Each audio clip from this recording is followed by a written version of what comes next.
what strategies have you found effective for distributing and promoting your work in Australia and internationally? Strategy. So probably networking in person. Yep. Coming to these events definitely helps you, not just like immediately, but like sometimes you'll meet people that know other people, and so you might meet them this time, but then next time you might meet their friend who works for someone or knows someone, or it's those chance meetings that really add up. And I think coming to the con in person is very different to doing it online. Yes. It's almost too easy to say online. You've got to get your stuff on any number of websites. You do need to do that. That's just a given.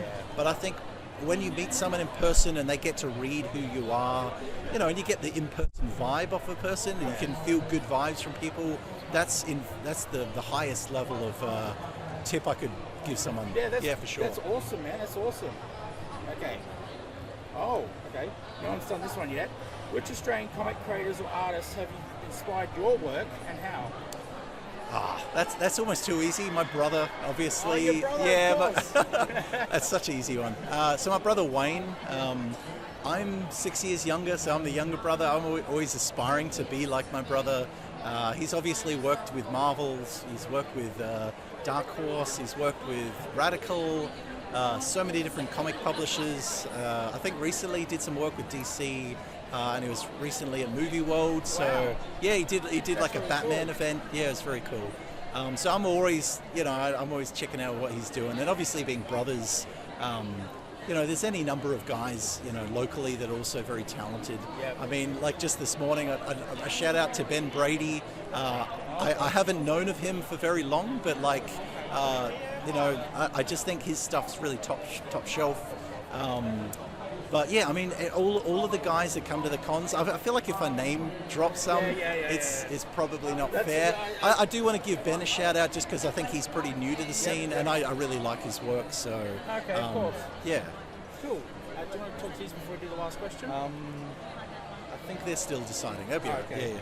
Cool. Last I'll question. be 2 seconds if you need. That's all right. Yeah. Cool. How's the rise of digital platforms impacted the indie comic scene in Australia? Yeah, good question. So the impact of, sorry, what was the first part? Do you want to read it? Yeah, it's a bit harder with the background. Do you want to read it again? I don't know if you're putting that in the... Oh, we are. Okay. How has the rise of digital platforms impacted the indie comic scene in Australia? That's a hard question. So I think at the moment we're living in a generation where everyone's consuming obviously everything, not only digitally, that's the obvious one, but also through subscription. So I think there are a lot of websites that do, like the scrolling comics that's been going quite successfully. So I think that's changed the format of how people perceive.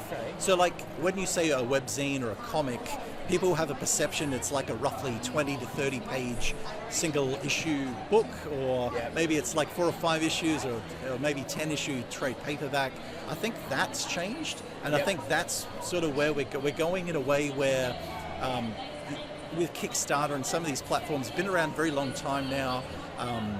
The technology has opened the horizons to do any number of bigger projects, or tie-ins to VR, tie-ins to AR. Like I've pitched my own AR Ghostbusters game, which eventually got made. I personally wasn't involved after the pitch, but it became Ghostbusters World. And so like, I think, that's maybe more of a video game thing than a webzine, but I think that's where everything's at, is going not just transmedia, which is a bit of an old term these days. Transmedia means multiple platforms, but taking it digital and taking, not just like taking a comic and putting it as a PDF or an ebook, but also maybe a website. Is it, how are you promoting it through, connecting to video games, or is it an app, or a lot of the comics these days have little animated sort of snippets. So there's any number of things. Yeah, that's true. Yep. This has been Adam Nichols. Sorry, that's shocking. Oh, my voice is going so bad. That's all right. And Shane from Comics, thank you very much for that.